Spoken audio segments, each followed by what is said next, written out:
Hari ini, saya akan membahas sebuah topik yang sangat penting, namun sering diabaikan, data pribadi. Dalam kondisi ekonomi yang semakin sulit, kita seringkali dihadapkan pada pilihan-pilihan yang sepertinya menawarkan solusi cepat. Namun, seringkali solusi tersebut datang dengan risiko yang tidak kita sadari. Salah satu risiko tersebut adalah penyalahgunaan data pribadi yang dapat merugikan kita dalam jangka panjang. Pada video kali ini, saya akan mengajak Anda untuk melihat lebih dalam tentang bagaimana ekonomi yang sulit mendorong banyak orang untuk mengabaikan perlindungan data pribadi mereka, dan apa saja yang dapat kita lakukan untuk menghindari bahaya tersebut.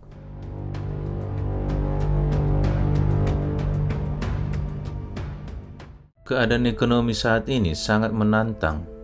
Harga-harga kebutuhan pokok terus meningkat, sementara penghasilan banyak orang stagnan atau bahkan menurun. Banyak orang kini terpaksa mencari jalan pintas untuk memenuhi kebutuhan hidup sehari-hari. Kita sering melihat tawaran-tawaran pinjaman cepat, hadiah instan, atau lowongan kerja online yang tampak menarik dan menggiurkan. Tentu saja, kondisi seperti ini, banyak orang merasa terdesak dan akhirnya memilih untuk mengambil tawaran tersebut tanpa mempertimbangkan potensi risikonya. Tapi, apa sih yang sebenarnya tersembunyi di balik tawaran-tawaran tersebut? Tanpa kita sadari, saat kita menyerahkan data pribadi untuk mendapatkan pinjaman atau hadiah, kita membuka pintu bagi pihak-pihak yang tidak bertanggung jawab untuk mengeksploitasi data tersebut.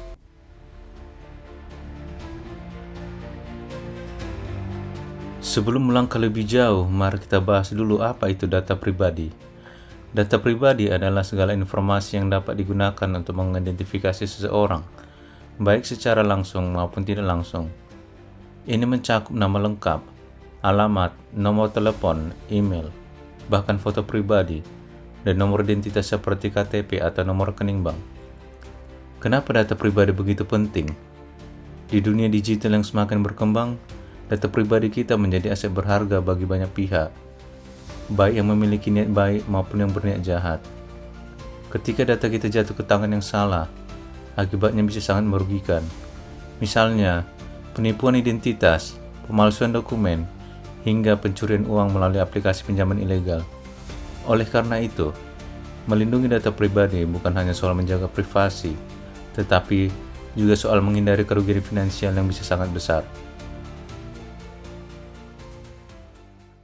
Lalu, mengapa banyak orang yang tetap menyerahkan data pribadi mereka, meski mereka tahu ada risiko yang mengintai?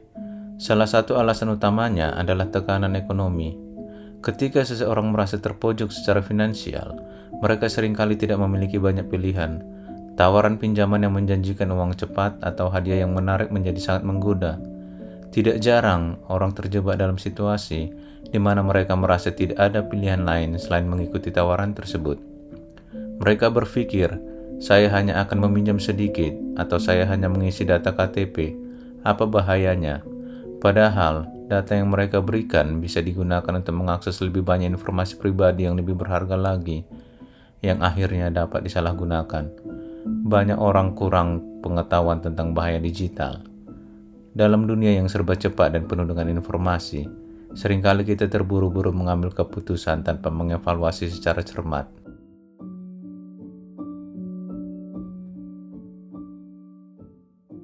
Konsekuensi dari penyalahgunaan data pribadi bisa sangat serius.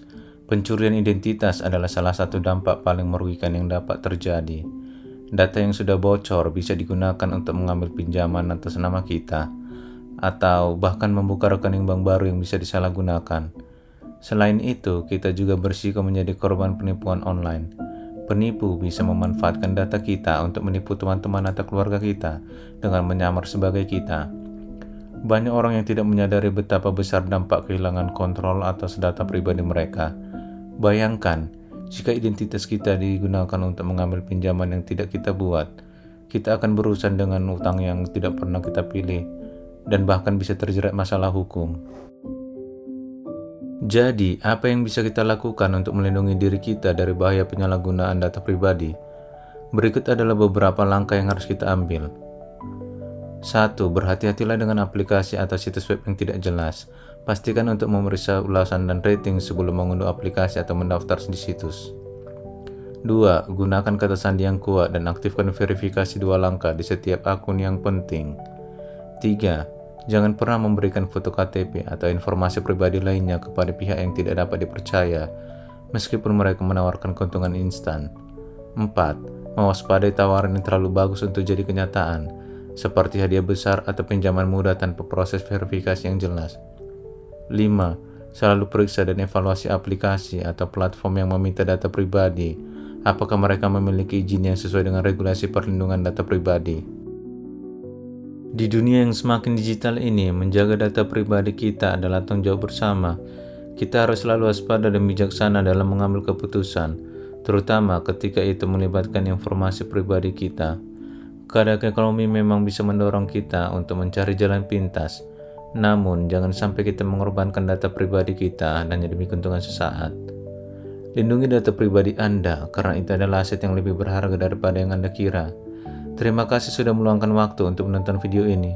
Jangan lupa menyebarkan informasi ini kepada orang terdekat agar kita semua sadar akan pentingnya melindungi data kita. Tetap aman, tetap waspada.